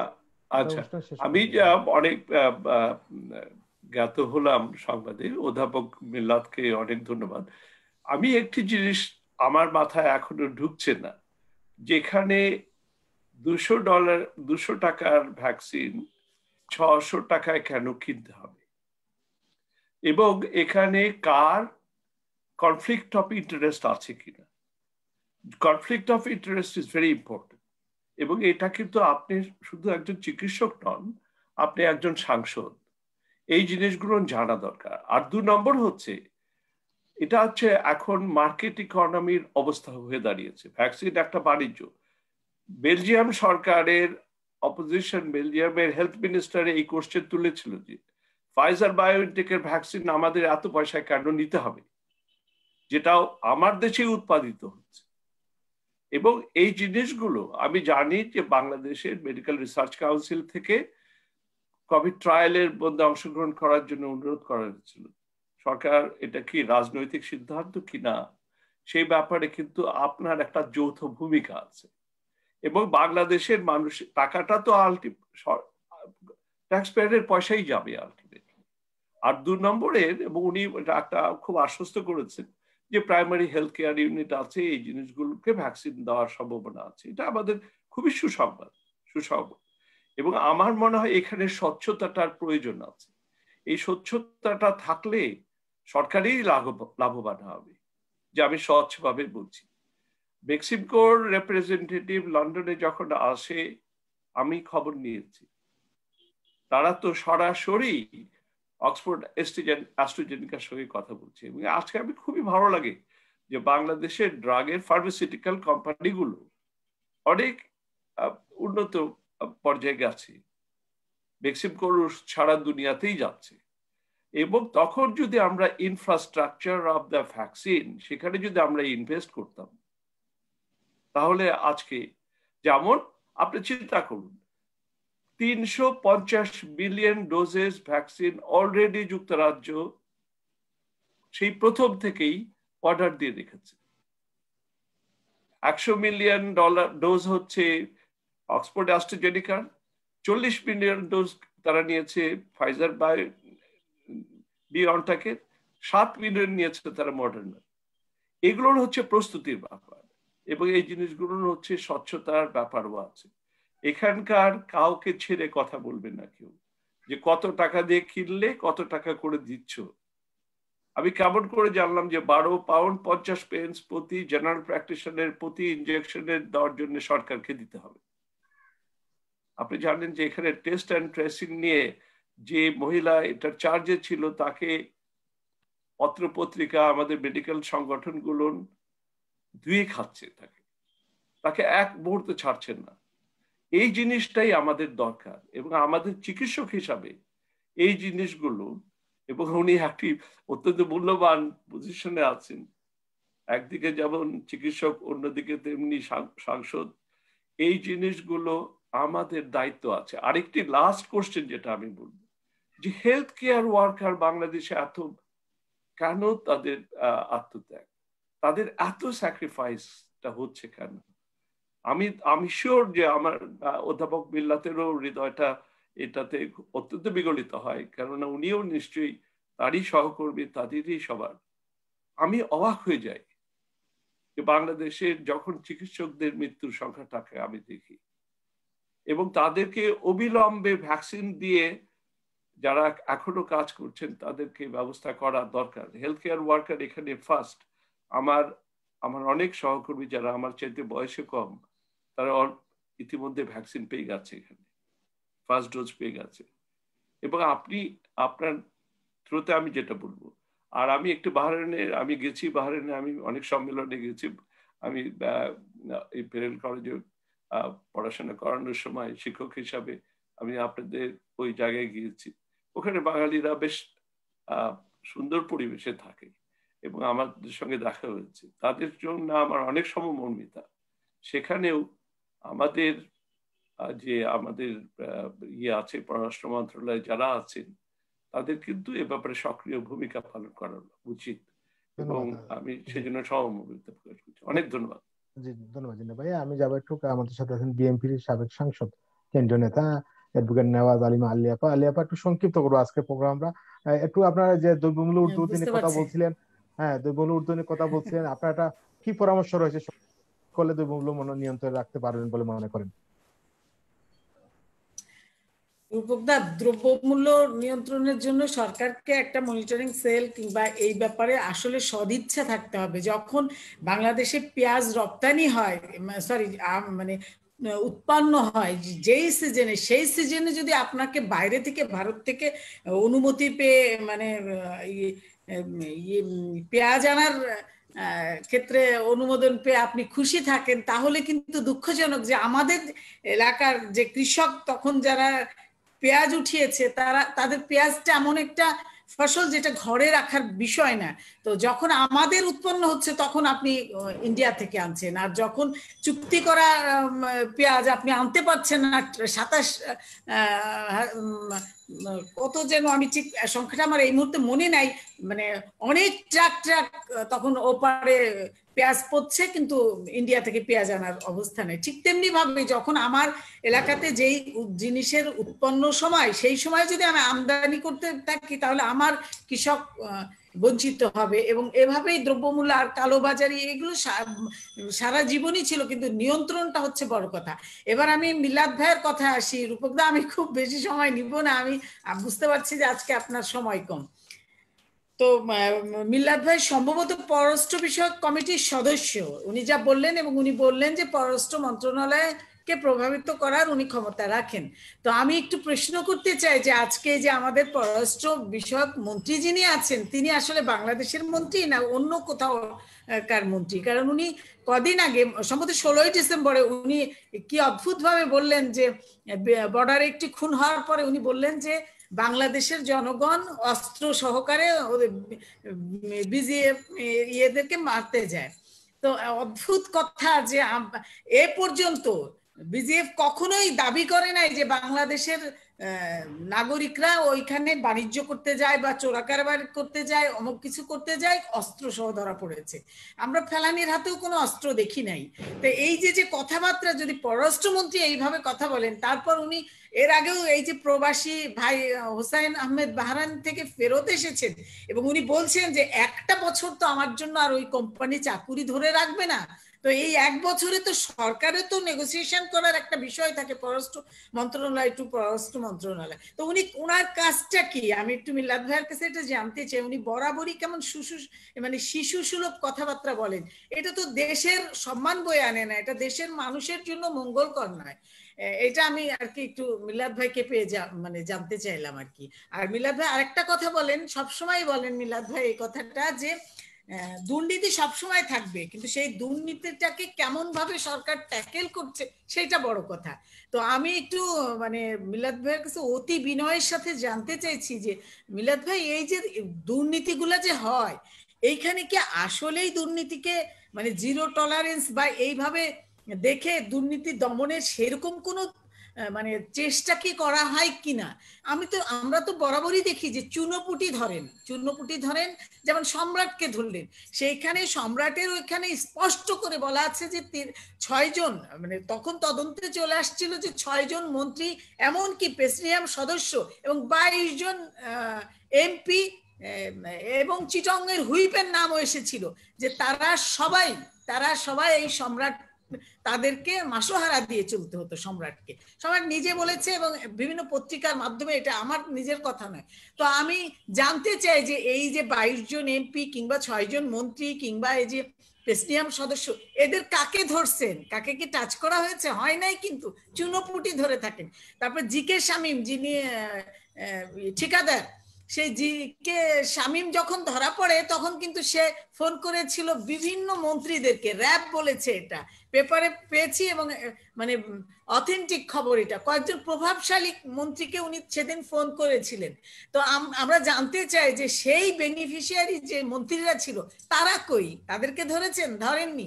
স্বাস্থ্য খাতের দুর্নীতির জন্য রাঘব বোয়ালরা যেইভাবে পার পেয়েছে, তাদের কথা, এই যে মন্ত্রীর ছেলের কথা, তারপর ধরেন স্বাস্থ্য ডিজির কথা, কাকে আওতায় আনা হয়েছে আইনের? কাউকে তো আইনের আওতায় আনা হয়নি। এই যে কিছু, তারপর ধরেন এই যে ফরিদপুরের দুর্নীতি, রুবেল, তারপর কি নাম, বরকত, এরা দুই ভাই মিলে 2000 কোটি টাকা পাচার করেছে এবং সেটা মানি লন্ডারিং কেসে আমরা স্পষ্ট করে দেখতে পেয়েছি। এই টাকাগুলি, রূপক আমি শেষ করছি, এই টাকাগুলি কার কাছে গেল সেটাই ছিল তো আসলে মানুষের জানবার বিষয় এবং খুবই ইম্পর্টেন্ট বিষয়, কিন্তু সেটা তো ধামাচাপা। তারপরে ধরেন যে প্রাথমিক তদন্তে পুলিশ বলল যে এই রুবেল বরকতরা প্রায় 2500 বিঘার মালিক, জমির সম্পত্তির মালিক হয়েছে। কার প্রশ্রয়ে এগুলা হলো? সেই মানুষগুলাকে তো আপনারা আওতায় আনতে পারেন না। আসতে হবে দুর্নীতি করার, দুর্নীতি ধরার এবং জিরো টলারেন্সে যদি থাকতে হয়, তাহলে বদির মতো মানুষকে অফ রেখে তার বউকে নমিনেশন দিলে চলবে না। এখানে সত্যিকারের আন্তরিকতা থাকতে হবে দুর্নীতি দমনে, তাহলেই বাংলাদেশ এগিয়ে যাবে, তাহলেই নির্বাচনটাও সুষ্ঠু হতে হবে। নির্বাচনের যে কারচুপি, এই যে গণতন্ত্রহীনতা, এই সব জায়গায় অত্যন্ত মানে স্বচ্ছ হতে হবে, জবাবদিহিতা থাকতে হবে, তাহলেই হবে সত্যিকারের গণতন্ত্র এবং সত্যিকারের আন্তরিকতার খবর। কিন্তু এই উপরে উপরে আন্তরিকতার খবর বা আমরা সব উন্নয়ন করছি, এটা আমি কেন বাংলাদেশের জনগণ এই প্রহসনের দুর্নীতি দমন এখন আর দেখতে চায় না। তারা কিন্তু চায় একটি মানে তার রায়টাকে অন্তত একদিনে, 5 বছর পরে হলেও একদিনে যেন সে দেখাতে পারে, সে জায়গাটাও আপনারা মানে সংকীর্ণ করে রেখেছেন। এখানেই দুঃখ।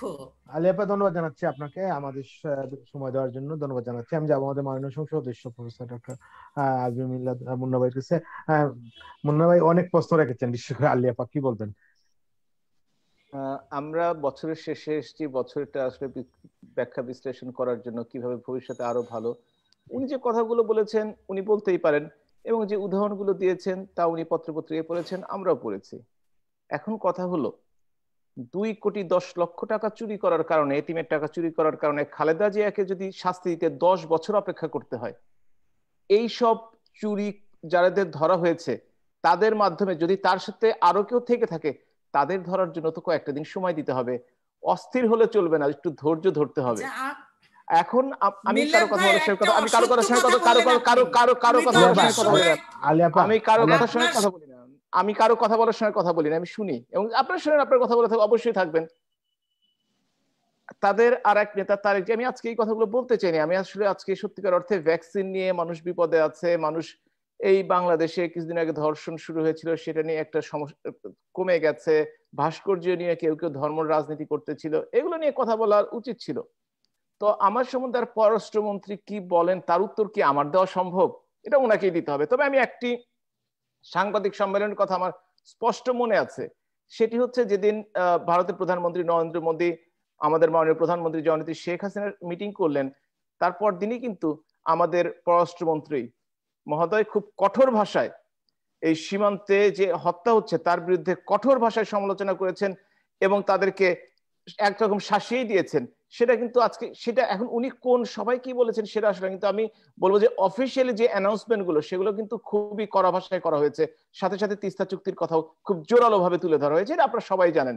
সুতরাং আর পররাষ্ট্রমন্ত্রী কি বলবেন না বলবেন সেটা তাকে পাওয়া খুব সোজা, আপনারা চাইলেই দেখা করতে পারেন, তাকে জিজ্ঞেস করতে পারেন, অন্য কারো প্রশ্নের উত্তর দেওয়া সত্যিকার অর্থে আমার পক্ষে সম্ভব নয়।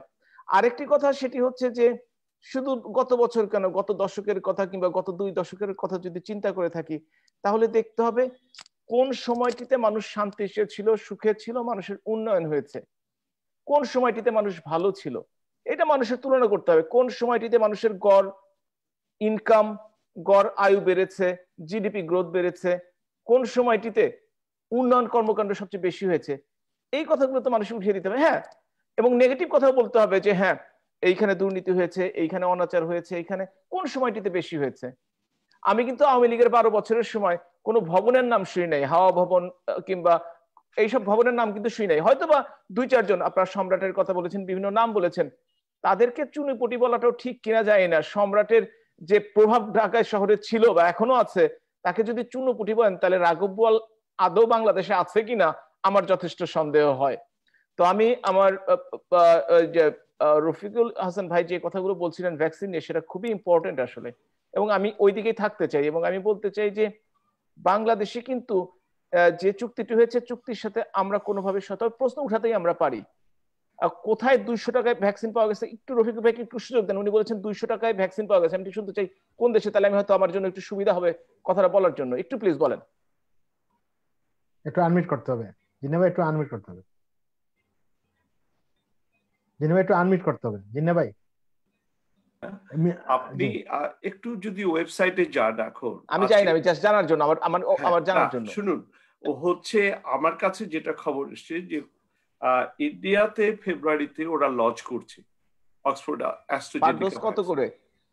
ওটাতে তারা বলেছে 500 টাকা। হ্যাঁ, ওরা 500 টাকা, 500 রুপি পার dose.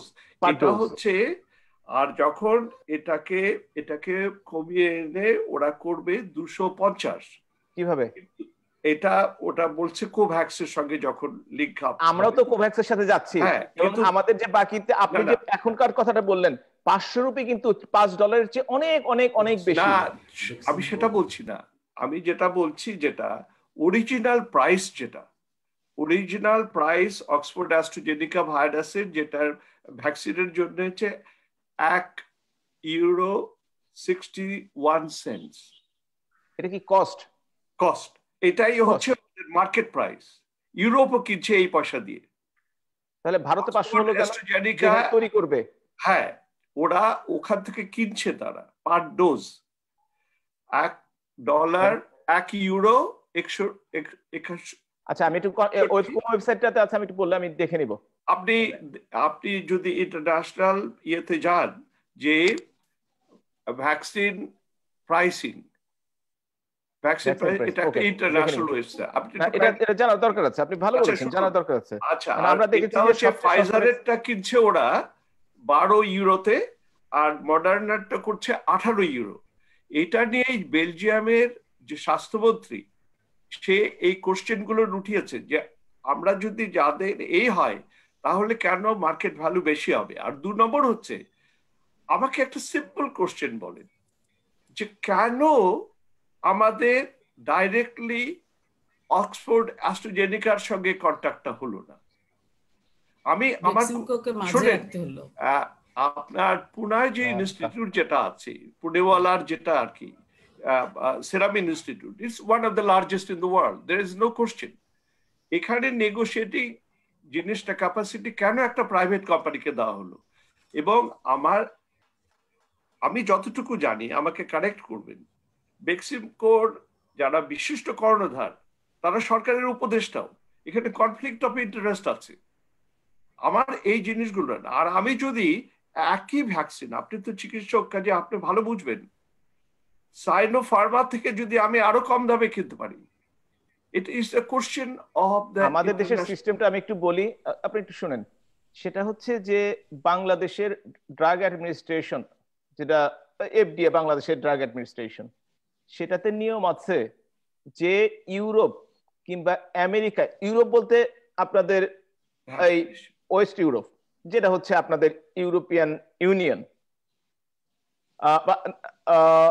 West, England, Ireland, France, এইসব দেশে যদি কোনো ভ্যাকসিন বা কোনো মেডিসিন বিক্রি হয় কিংবা যদি আমেরিকায় বিক্রি হয়, তাহলে ওইটা বাংলাদেশে হতে হবে। কিন্তু এর বাইরে যদি নর্থ আমেরিকায় হলে, কিন্তু যদি আপনি আদার ইউরোপিয়ান কান্ট্রিজ ধরেন, specially the previous communist countries, ওইগুলাতে যদি হয়, তাহলে তাদেরকে যে ফ্রি সার্টিফিকেট, বাংলাদেশ সেটা অ্যাকসেপ্ট করে না। এবং এইটাই স্ট্যান্ডার্ড বজায় রাখা হচ্ছে। আরেকটি প্রশ্ন আপনি উঠিয়েছিলেন, যে সেটি হচ্ছে যে বাংলাদেশে কেন ভ্যাকসিন তৈরি করার জন্য ইনফ্রাস্ট্রাকচার গড়ে ওঠে নাই। বাংলাদেশে কিন্তু ভ্যাকসিন তৈরি হচ্ছে। বাংলাদেশে অন্তত 3টি থেকে 4টি কোম্পানি ভ্যাকসিন তৈরি করছে, এবং তাদের স্ট্যান্ডার্ডও যে কোনো মানে সমান। প্রশ্নটি হচ্ছে, বাংলাদেশের যে ড্রাগ রেগুলেটরি অথরিটিটা আছে, তাদেরকে WHO সেই স্ট্যান্ডার্ডে এখনো তারা সেই স্ট্যান্ডার্ডে যেতে পারে নাই বিভিন্ন কারণে। এই জন্য কিন্তু আমরা ভ্যাকসিনটা তৈরি করতে পারলাম না। তাছাড়া বাংলাদেশের বিভিন্ন কোম্পানি কিন্তু ইতিমধ্যেই ভ্যাকসিন কোম্পানিগুলোর সাথে যোগাযোগ করে অলমোস্ট একটা কাছাকাছি চলে এসেছিল, কিন্তু রেগুলেটরি অথরিটির জন্য এটা পারে নাই। সুতরাং আমরা মনে করি, আর রেগুলেটরি অথরিটি তো একদিনে স্ট্রং হয় না। ধরেন FDA বা আপনাদের সাইন, এটা পেতে তো আসলে সত্যিকার অর্থে যে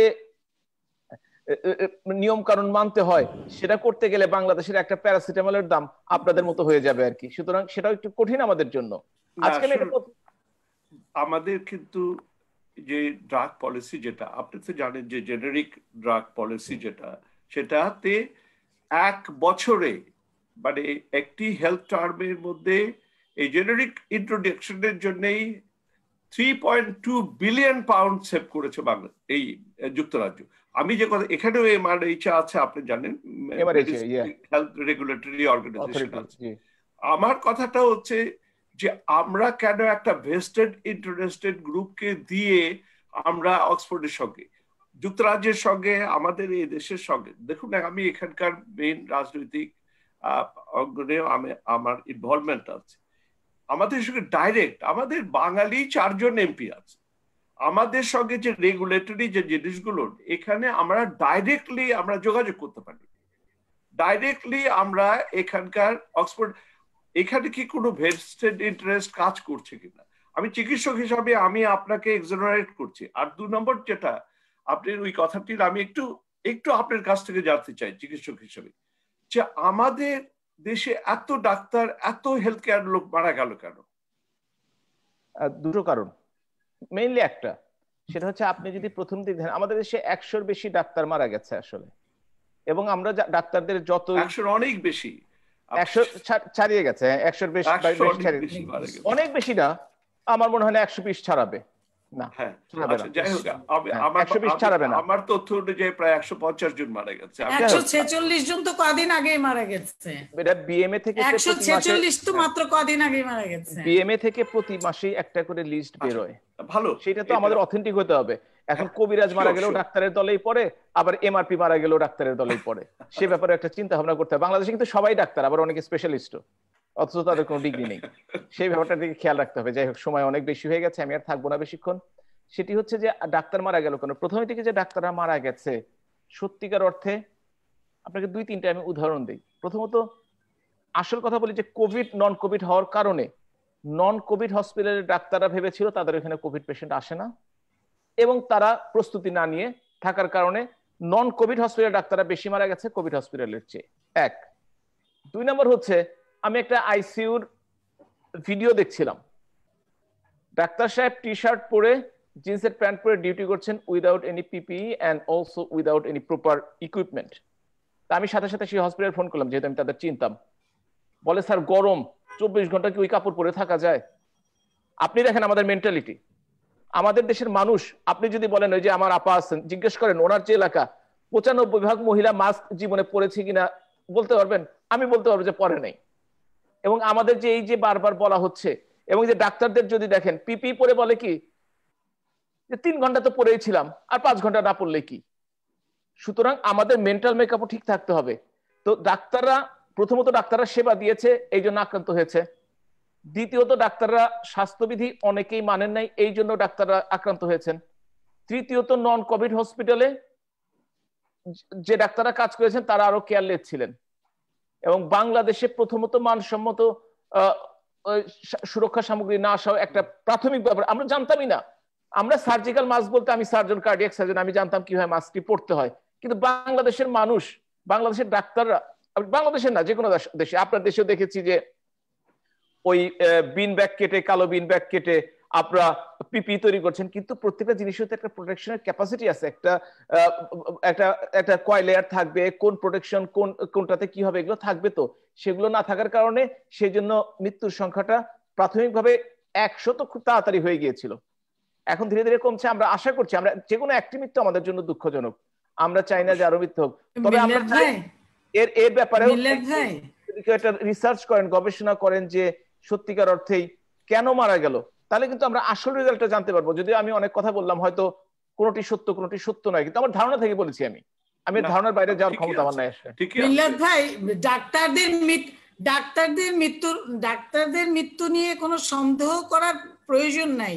আর আমি একটা জিনিস জানি, আপনার সবগুলো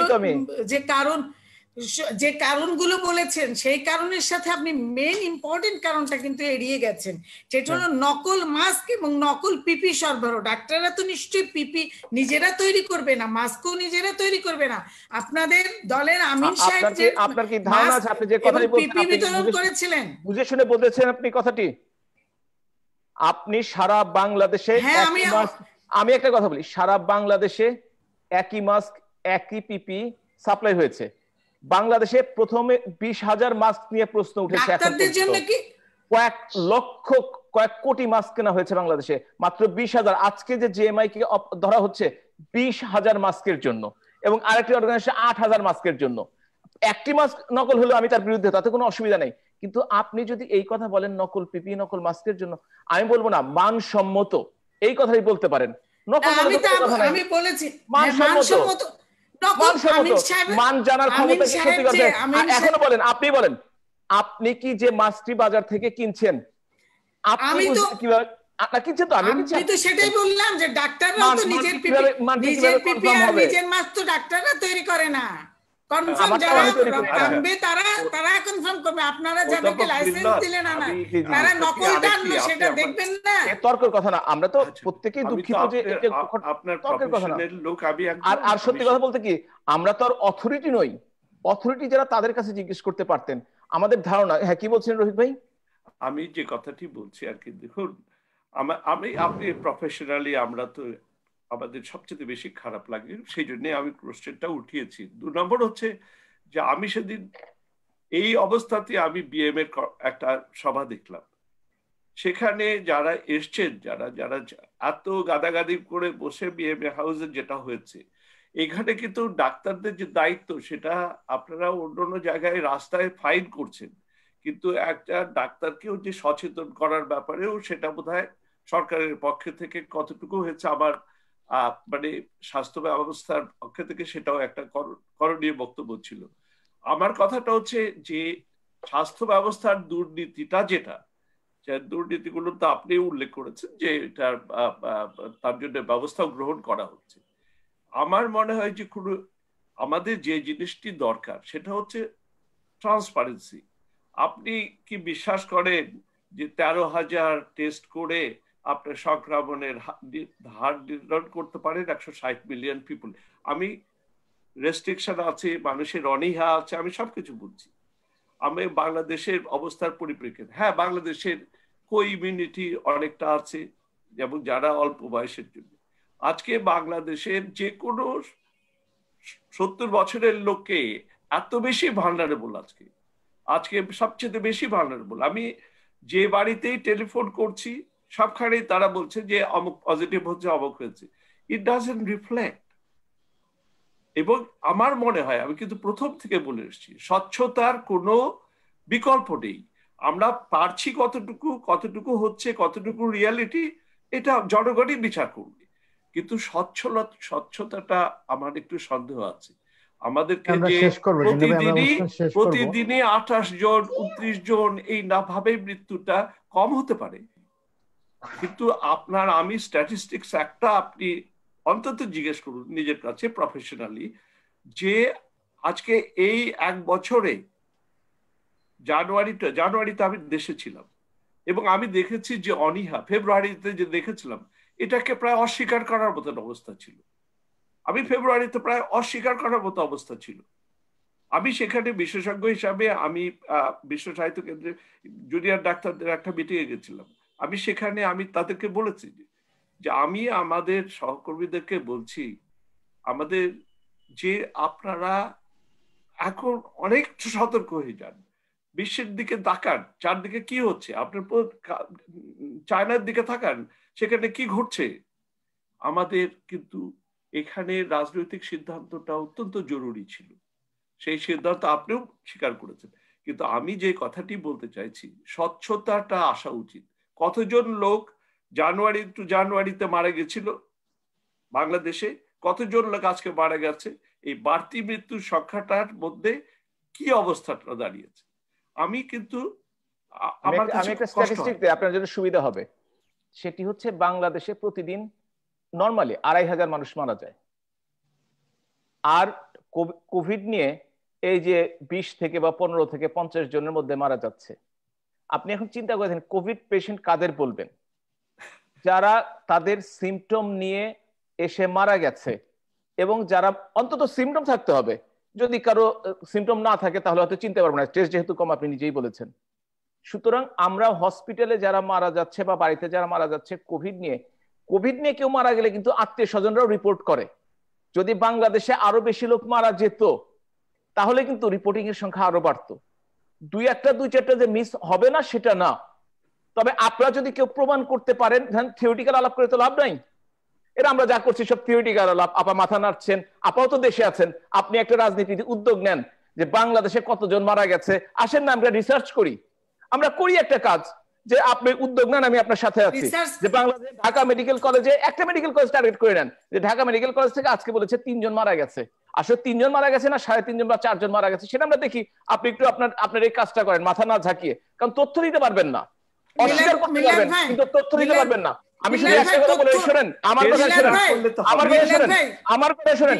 বাংলাদেশের পরিমাণ টেস্ট কম হচ্ছে কোনো সন্দেহ নাই, কিন্তু টেস্টের বাইরে যে কাজগুলো হচ্ছে, সেই টেস্টের মধ্যে যেগুলো পজিটিভ হচ্ছে সেগুলো পজিটিভ, টেস্টের মধ্যে যেগুলো হচ্ছে না সেগুলো নেগেটিভ। টেস্ট কম হচ্ছে। আর মৃত্যু যদি বাইরে হতো রাস্তাঘাটে মৃত্যু দেখতে পারতাম। বাংলাদেশে আমরা নিজেদের দেশকে ছোট করার জন্য, নিজেদেরকে অস্বচ্ছ করার জন্য, নিজেদেরকে অনেক কিছু করার জন্য আমরা গর্ববোধ করি এবং বিদেশের আমরা গর্ববোধ করি, এটা আমরা খেয়াল করেছি। আমার দুপাশের অভিজ্ঞতা আছে। আমি ওই ইংল্যান্ড এবং আয়ারল্যান্ডে আমি 17 বছর সার্জন হিসেবে পড়াশোনা করেছি, 17 বছর সার্জন হিসেবে কাজ করেছি। আমি বাংলাদেশেও কাজ করেছি। দুপক্ষই আমি জানি, দুদেশই কেমন আমার খুব ভালো ধারণা আছে। সুতরাং অবশ্যই স্বচ্ছতার ব্যাপার আছে, কিন্তু আমাদের যে দেশ, আমাদের দেশটি যেভাবে গড়ে উঠেছে, যেভাবে সামরিক শাসন এসেছে, যেভাবে দুর্নীতি হয়েছে, যেভাবে অনাচার হয়েছে, যেভাবে নেতাদের হত্যা করা হয়েছে, সেই দেশে একটা সুষ্ঠু ধারা ফিরে আসতে তো সময় দিতেই হবে। ধন্যবাদ। আমি যে যাই বলুন, আমি কথা বলবো। ধন্যবাদ জানাচ্ছি। কোভিডের জন্য সুষ্ঠু ধারা কি বলতে চাইছেন ঠিক বুঝতে পারলাম না। আমি লাস্ট একটা কথা বলি। না উনি চলে গেছেন। আমি দেশকে ছোট করার জন্য কখনোই যুক্তরাজ্যের কথা বলেছি। ওনাদের একটা অস্ত্র আছে। ওনরা কখনোই রূপক দা, আপনি আমাকে একটু সুযোগ দিবেন প্লিজ। না আমি আপনাকে বলি, উনি চলে গেছেন, ওনার একটা প্রোগ্রাম আছে, উনি চলে গেছেন এবং আমরা অনুষ্ঠানটা শেষ করতে চাই। উনি চলে গেছেন ঠিক আছে, কিন্তু আমি একটু শেষ করতে চান, কিন্তু আমি একটু কথা বলবো, আমি একটু কথা বলতে চাই। সেটা হলো যে গলাবাজি তো ব্যাপার না, ঢাকা মেডিকেলে একই দিনে 24 জন মারা গিয়েছিল। ওনারা বলেছেন যে বাকি সবগুলাই 2 জন না 3 জনের কথা বলেছিলেন যে কোভিড আক্রান্ত হয়ে মারা গেছে, বাকি সবাই কোভিড সংক্রান্ত সিমটমে মারা গেছে, কোভিডে নয়। সার্টিফিকেটটাও তাদের ডেথ সার্টিফিকেটটাও কিন্তু সেভাবে দেওয়া হয়। আর বাংলাদেশে মৃত্যুর হার যেভাবে ভাবে বেড়েছে তাতে মিল্লাত ভাইরা সবসময় গলাবাজিই করবে এবং ওনারা শুনতেও চান না। আজকে আমিন সাহেব যেই পিপিই এবং মাস্ক তো সবাই আনতে পারে না, ওনারা যারা সিলেক্টিভ ছিলেন তারাই এনেছিলেন, সিলেক্টেড পার্সনই এনেছিলেন। তার মধ্যে আমিন সাহেব একজন। ডাক্তাররা বাংলাদেশের ফ্রন্টিয়ার যোদ্ধা ছিলেন। এই কোভিড এর সময় ওনারা ডাক্তারদেরকে যেভাবে অপমান করেছেন, যেভাবে ডাক্তারদের মানে হোটেলে রেখে যেই পরিমাণ বিল ওনারা মেরে নিয়েছেন, এগুলো তো লজ্জাজনক বিষয়। কিন্তু ওনারা সবসময়ই হচ্ছে নিজেদেরকে আড়াল করেন এবং বলতে এটা দিয়ে ওটা ঢাকতে চান। কিন্তু বাংলাদেশে মানুষের অবস্থা খুব খারাপ, কোভিডের অবস্থাও খুব খারাপ। ধন্যবাদ। যেভাবেই হোক সেটা ওরা কোনো রকমই স্বীকার করতে চায় না। মৃত্যুর হার তো বেড়ে গিয়েছে। রূপক, একটা ব্রহ্মাস্ত্র ব্যবহার করেন অনেকেই যে আপনার বিদেশ থেকে আমরা কিন্তু বাংলাদেশে, আমি তো প্রথমেই বলেছি যে যুক্তরাজ্যের অবস্থা খুবই শঙ্কাজনক। আমি প্রথমেই বলেছি শঙ্কাজনক। এখানে এতগুলো আমরা একদম ক্লিয়ার স্ট্যাটিস্টিক দেখাচ্ছি। এটা হচ্ছে তথ্য ভিত্তিক। আমাদের এই ধরনের অ্যাটিটিউড গুলো আমার সবচেয়ে কষ্ট লাগে, যে আমরা দেশকে, বাংলাদেশে ভালো হলে, বাংলাদেশের একটা উন্নতির খবর পেলে আমরা অত্যন্ত উচ্ছ্বসিত বোধ করি এবং আমরা বাইরে যেয়ে বলার জন্য। কিন্তু আমি কেমন করে একটা 100 মিলিয়নের জনসংখ্যাতে 13,000 14,000 টেস্ট হবে, আমি কেমন করে স্ট্যাটিস্টিক্স নিয়ে দাঁড়াই তাদের সামনে? আমার কাছে তো না। জিন্না ভাই আপনি বাংলাদেশের জিন্না ভাই আপনি বাংলাদেশের বাইরে যেখানেই থাকুন না কেন, বাংলাদেশ প্রশ্নে যখন আপনি কিছু বলতে চাইবেন তখন সরকার যেভাবে কথা বলছে ঠিক ওই সুরে আপনাকে সুর মিলাতে হবে, না হলে আপনি রাজাকার হয়ে যেতে পারেন। আমরা এই বিষয়গুলো নিয়ে আমরা আবার কথা বলবো, আর একটা প্রোগ্রাম করব, আমরা কথা বলবো।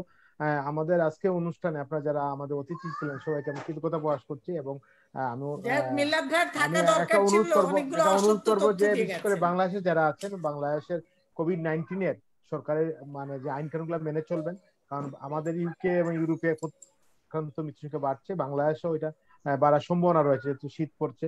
তো একটু সাবধানে থাকবেন। এবং আগামী অনুষ্ঠান আমরা মধ্যপ্রাচ্যের আমরা প্রবাসীরা কেমন আছেন এই বিষয়ে প্রোগ্রাম করবো। আমাদের সাথে থাকবেন মাননীয় সংসদ সদস্য সাবেক প্রতিমন্ত্রী doctor C Biren Sikdar MP. আমাদের সাথে থাকবেন আওয়ামী লীগের সাবেক এমপি কেন্দ্রীয় কমিটির সদস্য হুসনে আরা ডালিয়া। আমাদের সাথে থাকবেন উন্নয়ন সংস্থা সমাজকর্ম উন্নয়ন সংস্থা ক্রাসের চেয়ারম্যান জেসমিন প্রেমা। এবং থাকবেন মধ্যপ্রাচ্যের বিভিন্ন দেশের আমাদের প্রবাসীরা যারা বিভিন্ন দেশে অমানবিক জীবনযাপন করছেন। সবাইকে ধন্যবাদ জানিয়ে আজকে আমাদের অনুষ্ঠান শেষ করছি। সবাই ভালো থাকবেন, সুস্থ থাকবেন। ধন্যবাদ সবাইকে। শাহরিয়ার চিটাগংয়ের খবর কি? জি, আসসালামু আলাইকুম। হ্যাঁ, ওয়ালাইকুম আসসালাম। খবর